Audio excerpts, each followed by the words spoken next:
Magandang araw po. Narito na po ang magiging lagay ng panahon ngayong araw ng Lunes, November 20, 2023.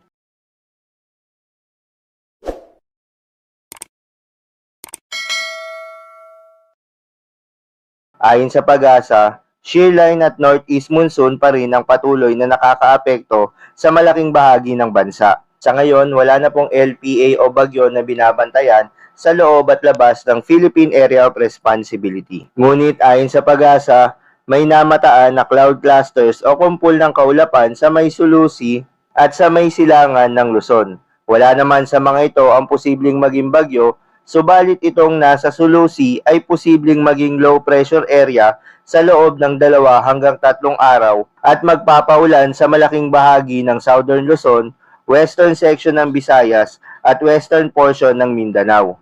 Para naman sa lagay ng panahon dito sa Luzon, malaki pa rin ang tsansa ng malalakas na pag-uulan sa bahagi ng Southern Luzon dulot ng shearline o yung banggaan ng malamig na hangin na northeast monsoon at mainit na hangin galing sa karagatan ng Pasipiko.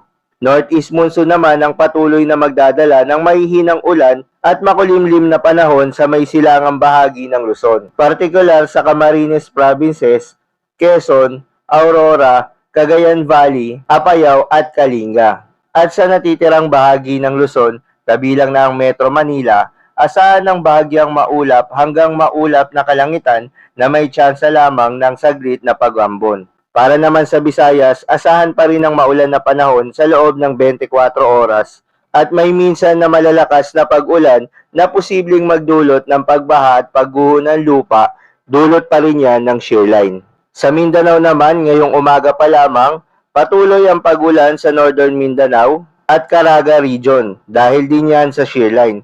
Kaya naman pinag-iingat ang ating mga kababayan sa posibleng pagbaha at landslide.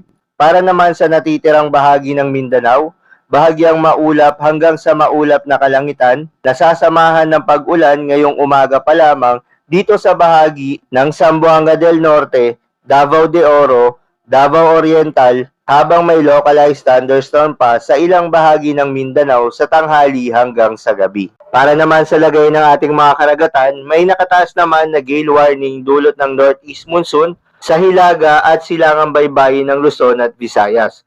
Hanggang 4.5 meters o nasa taas ng 1.5 palapag ng gusali ang taas na mga pag-alon na mararanasan dito sa Batanes, Ilocos Norte, Ilocos Sur, Cagayan, Isabela, Aurora, Northern Quezon including Polillo Islands, Calaguas Islands, Rapu-Rapu, Albay, Eastern Coast of Sorsogon, Northern and Eastern Coast of Catanduanes, Northern and Eastern Coast of Northern Samar, at Eastern Coast of Eastern Samar. At yan lamang po para sa lagay ng panahon ngayong gabi ng linggo. Keep safe everyone.